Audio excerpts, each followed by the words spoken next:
আজকে যে বিষয়টি নিয়ে আলোচনা করব, এই বিষয়টি অনেকটা হাইপোথেটিক্যাল। কল্পনা শক্তি বা যেটিকে বলা হয় যুক্তিবিদ্যা বা দর্শন অথবা যেটিকে তর্কশাস্ত্র বলি আমরা, ঠিক সেই আলোকে আজকের এই বিষয়টি আলোচনা করার চেষ্টা করব পারিপার্শ্বিক অবস্থা বিবেচনা করে। শিরোনামটা খুব সহজে বলে নেই। শিরোনামটা হলো শেখ হাসিনা তার যে কর্মকাল, বিশেষ করে 2014 থেকে 2024 এই 10টি বছর তিনি যে সুস্থ ছিলেন, কর্মক্ষম ছিলেন এবং আততায়ীর হাতে খুন হননি, এটা জামায়াত ইসলামী, ইসলামী ছাত্র শিবিরের দয়া এবং করুণা। বোঝার চেষ্টা করুন। সজ্ঞানে বলছি, যুক্তি দিয়ে বুঝিয়ে বলবো। দ্বিতীয় যে বিষয়টি, সে বিষয়টি হলো তিনি যে গণভবন থেকে হেলিকপ্টারে করে প্রাণ নিয়ে দিল্লি পর্যন্ত যেতে পেরেছেন, এটাও জামাতের দয়া, করুণা অথবা দুর্বলতা কিংবা ভুল। এটুক পর্যন্তই। মানে প্রথমটা হলো যে তিনি এই পুরো সময়টিতে 14 থেকে 24 পর্যন্ত জামাতের করুণা দয়ায় বেঁচে ছিলেন, আততায়ীর হাতে নিহত হননি। আর শেষের দিন অথবা শেষের 2 দিন তার জীবনে যা হয়েছে 2024 সনের আগস্ট মাসের 4 তারিখ এবং 5 তারিখ, তো ওই সময়টাতে তার যে কার্যকাল, সেই কার্যকালটিও ঘটেছে, আবার বলি, জামাতের দুর্বলতা, অক্ষমতা, জামাতের ভুল অথবা জামাত করুণা করেছে বা চায়নি এরকম একটা ঘটনা ঘটুক। এই বিষয়টি আমাদের গ্রাম বাংলায় যেভাবে পালা গান হয়, গ্রাম বাংলায় যেভাবে বিচার গান হয়, তর্ক বিতর্ক হয়, অথবা ধরুন দর্শন শাস্ত্রে যেভাবে দার্শনিকরা একটি জটিল বিষয় নিয়ে তার পক্ষে এবং বিপক্ষে তর্ক যুক্তি উপস্থাপন করেন, ঠিক সেইভাবেই আমি আজকের এই বিষয়টি প্রমাণ করার চেষ্টা করব। আপনারা দেখেছেন, প্রথম বিষয়টি নিয়ে আলোচনা করি, 14 থেকে 24 পর্যন্ত। তো 14 থেকে 24 পর্যন্ত যদি জামাতের কর্মকাণ্ড দেখেন, তাহলে দেখবেন যে একটি গুপ্ত সংগঠন রূপে তাদের যে অনবদ্য সফলতা, এই সফলতা আমার সমসাময়িক রাজনীতিতে বাংলাদেশে এবং দেশের বাইরে আমি যতটুকু পড়াশোনা করেছি, অন্য কোনো প্রতিষ্ঠানকে গত 100 বছরে আমি এইভাবে সফল হতে দেখিনি। তারা একদিকে ডিজিএফের সাথে সম্পর্ক রেখেছে, অন্যদিকে প্রশাসন, civil administration, judiciary, military administration, তাদের সবার সঙ্গে সম্পর্ক রক্ষা করেছে এবং সেই সম্পর্কটি ছিল ট্রাস্টওয়ার্দি। তা না হলে যেদিন শেখ হাসিনা যাবেন, ওই দিন সেনাপ্রধানের পক্ষ থেকে যখন যোগাযোগ করা হলো জামাতের নেতাদের সঙ্গে, এবং সরাসরি জামাতের নেতারা ক্যান্টনমেন্টে চলে গেলেন নির্ভয়ে নিশ্চিন্তে। সম্পর্কটা যদি স্বাভাবিক না থাকতো ওখানে যাওয়ার কথা নয়। বোঝার চেষ্টা করুন। একইভাবে তারা এই গত 10টি বছর ধরে আওয়ামী লীগের জুলুম, অত্যাচার, নির্যাতনের পরেও তারা আওয়ামী লীগের সাথে সম্পর্ক রেখেছে, বিএনপির সাথে সম্পর্ক রেখেছে, জেলে গেছে, জুলুম গেছে, কিন্তু কারোর সঙ্গে সম্পর্কটা নষ্ট করেনি। ফলে বিএনপির একেবারে কে পয়েন্টগুলো, ধরুন তারেক রহমান সাহেবের একেবারে ঘরের মধ্যে, বেগম জিয়ার একেবারে ঘরের মধ্যে, আবার শেখ হাসিনার ঘরের মধ্যে, 3 জায়গাটিতেই জামাতের লোকজন ছিল, এখনো আছে, টিল নাও। এবং যারা শেখ হাসিনার সঙ্গে ছিলেন তাদের কিছু অংশ সাম্প্রতিককালে ছাত্র শিবিরের কিছু অংশ বের হয়ে এসেছে এবং আমরা তাদেরকে দেখতে পাচ্ছি। তার মধ্যে ডাকসুর ভিপি সাদিক কায়ুম অন্যতম। ইরান যেভাবে প্রক্সি যুদ্ধ চালায় ঠিক একইভাবে বাংলাদেশের রাজনীতিতে জামাতের অন্তত ৬ থেকে ৭টি প্রক্সি গ্রুপ রয়েছে, সব দলের মধ্যে, সব পেশায়, সব শ্রেণীতে এবং সব জায়গাতে। তো সেই দিক থেকে আপনি চিন্তা করুন, আমি নিজের কথা বলি, শেখ হাসিনার সাথে আমার সম্পর্ক বহুদিনের, কিন্তু কখনো তার পাশে দাঁড়িয়ে একটা ছবি তুলব এই সাহস আমার কখনো হয়নি, এই সুযোগও কখনো আমার হয়নি। একটি দলের মনোনয়ন লাভ করা সেই দলের প্রধানের সঙ্গে সর্বোচ্চ সম্পর্কের একটা প্রমাণ। তো যেহেতু আমি আওয়ামী লীগ থেকে মনোনয়ন পেয়েছি, সম্পর্ক না থাকলে তো পেতাম না। আবার যেন তেন নয়, আমার নির্বাচনী এলাকা পটুয়াখালী নয়, সদরপুর, চরভদ্রাসন, এই দুটো উপজেলাকে নিয়ে গঠিত ছিল 2006-07 সনে, 1/11-এর আগে। তো যখন 11-এর সময় সিটটা চলে গেল, মানে একটা সিট কমে গেল ফরিদপুরে, ভাঙ্গার সাথে অ্যাড হয়ে গেল, তখন শেখ হাসিনা, মাননীয় আওয়ামী লীগ সভানেত্রী, তিনি এই সিদ্ধান্ত নিলেন যে আমাকে পটুয়াখালীতে এবং তার অত্যন্ত প্রিয় ভাজন একজন মানুষ আখম জাহাঙ্গীর হোসেন, তাকে না দিয়ে আমাকে মনোনয়ন দেবেন।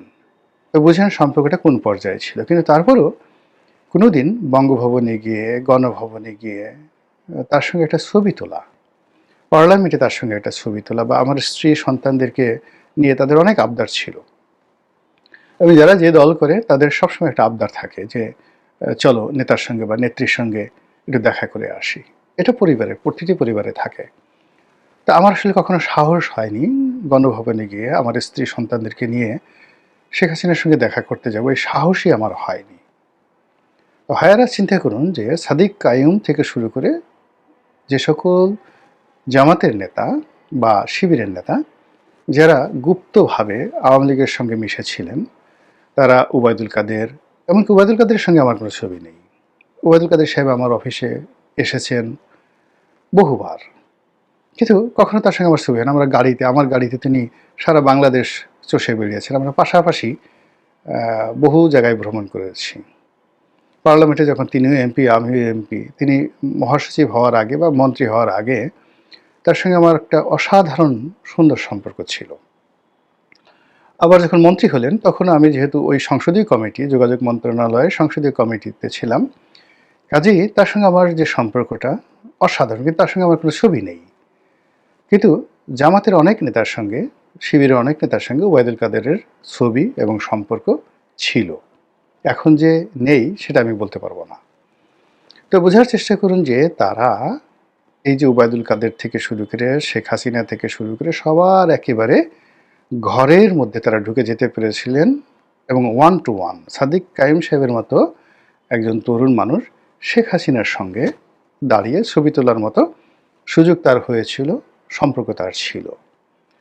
তো সেই অর্থে আমি প্রথম যে যুক্তি দিচ্ছি যে তারা ইচ্ছে করলে সেই আওয়ামী লীগ নেতাদেরকে, ইনক্লুডিং শেখ হাসিনাকে, আসলে বিষ খাইয়ে মারতে পারতেন। এটা কোনো ব্যাপারই ছিল না। এবং বিষ খাইয়ে মারা ছাড়াও অনেক টেকনিক রয়েছে। আপনার ধরেন হাতের উপরে কিছু বিষ আপনি রাখলেন, সেটা ফু দিলেন, মানে অন্যজনের নাকে মুখে লেগে গেল, সে আস্তে আস্তে আস্তে আস্তে অসুস্থ হতে থাকলো। এরকম অসংখ্য ঘটনা রয়েছে।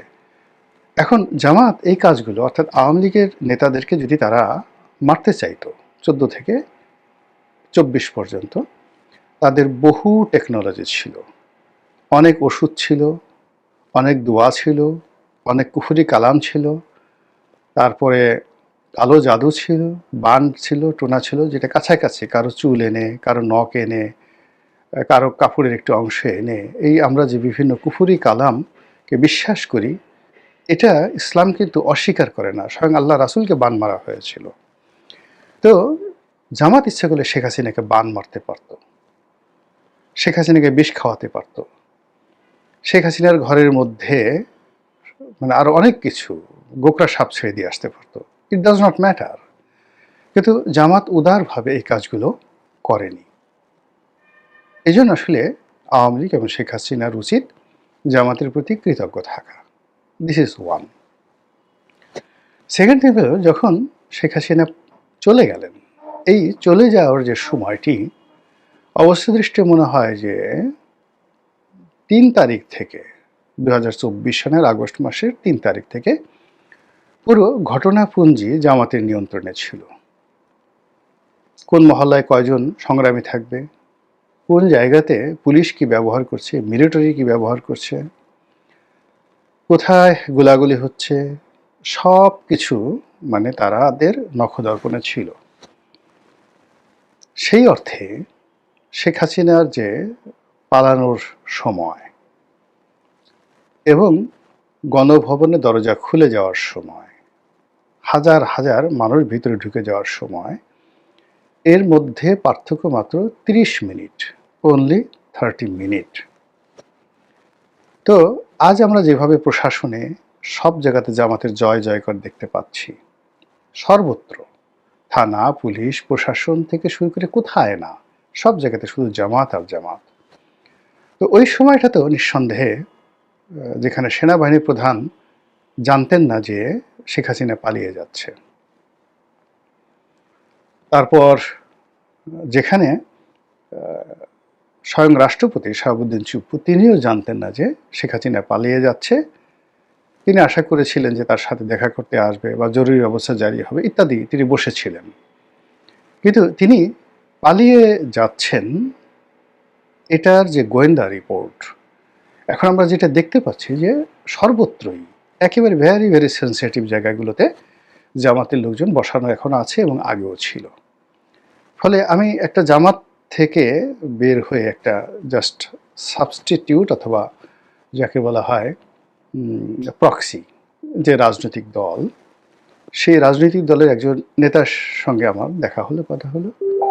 তো বিএনপির অনেক লোক যেটা জানে না, কিন্তু সেই নেতার মোবাইলে মুহূর্তে মুহূর্তে ছবি আসছিল যে বেগম খালেদা জিয়ার এভার কেয়ারের শরীরের অবস্থা কি, অর্থাৎ ওই রুমের মধ্যে তিনি কেমন আছেন, কি অবস্থা আছেন, কতটুকু আছেন, অর্থাৎ ঘন্টায় ঘন্টায় তার কাছে খবর আসছিল। জামাতের একজন প্রক্সি যে রাজনৈতিক দল, সেই দলের একজন নেতা। একই সঙ্গে তিনি সরকারের গুরুত্বপূর্ণ যারা গোয়েন্দা সংস্থা আছে তাদের সবার সঙ্গে তিনি যোগাযোগ করছিলেন এবং তার সঙ্গে সবাই যোগাযোগ করছিল। তা আমি দেখলাম যে আমি কতটা হাদারাম, কতটা বোকারাম দেউড়ি। আজ পর্যন্ত যে জায়গাগুলোতে তারা অহরহ ঘোরাফেরা করে সেই জায়গাগুলো আমি চিনি না। আমি এই শহরে যখন সাংবাদিকতা শুরু করেছি তখন হয়তো এখন অনেক যারা ডিজিএফআইয়ের খবর নিয়ে তারপরে খুব বিখ্যাত সাংবাদিক হয়ে গেছেন। তো 1986-এ আমার সাংবাদিকতার ক্যারিয়ার শুরু। তখন এই যে এখন যে সকল বিশ্ববিখ্যাত অনুসন্ধানী সাংবাদিক, তারা হয়তো স্কুলে পড়তেন 5, 4, 5, 6, 86-তে, নট মোর দ্যান দ্যাট। তারা কি করে এই খবরগুলো পেয়ে 1 মিনিটের মধ্যে সারা বাংলাদেশ তোলপাড় করে দিচ্ছে, আমি সেগুলো বুঝতে পারছি না এখন পর্যন্ত। আর আমি এইগুলো নিয়ে আবার পরে কলাম লিখছি পত্রপত্রিকা, আবার মানুষ আমার মতো বোকাশোকা মানুষ সে সম্পাদকীয় পড়ছে। তো এই যে একটা চতুরতা, ক্লেভারনেস, যেটাকে বলা হয় ক্যানিং, এই বুদ্ধি বর্তমান জমানাতে রাজনীতিতে একেবারে প্রমাণিতভাবে কেবলমাত্র জামাতের আছে, অন্য কারোর নেই। তো সেই দিক থেকে আমার কাছে মনে হচ্ছে কোনো তথ্য প্রমাণ নেই, কোনো অকাট্য দলিল নেই, কিন্তু এই যে যুক্তির বিষয়ে আমার কাছে মনে হচ্ছে যে তারা জামাত অনেককে ছাড় দিচ্ছে, অনেককে দিচ্ছে না, অনেককে তারা যাকে বলা হয় একটা ওয়াক ওভার দিচ্ছে, অনেকের জন্য রাজনীতিতে একটা স্পেস খালি রেখেছে, অনেকের জন্য রাজনীতির সকল দরজাগুলো বন্ধ করে দিয়েছে এবং পুরো জিনিস ডান হাতে বাম হাতে খেলছে। এবং সেই অর্থে আওয়ামী লীগকে নিয়েও 2014 সন থেকে জামাত যেভাবে খেলছে, 2025 সনে এসে সেটা আওয়ামী লীগ কতটুকু বুঝতে পেরেছে এবং জামাতের প্রতি কতটা কৃতজ্ঞ কিংবা কতটা ক্রোধে অন্ধ, এটা আমি জানি না। তবে তাদের কর্মকাণ্ডে যেহেতু তারা দেশের বাইরে আছে, সেটা বোঝা যাচ্ছে না, কিন্তু জামাত যেহেতু দেশের মধ্যে আছে, আমরা স্পষ্টত বুঝতে পারছি যে জামাত খুব সহজে কোনো কিছু ছাড়াই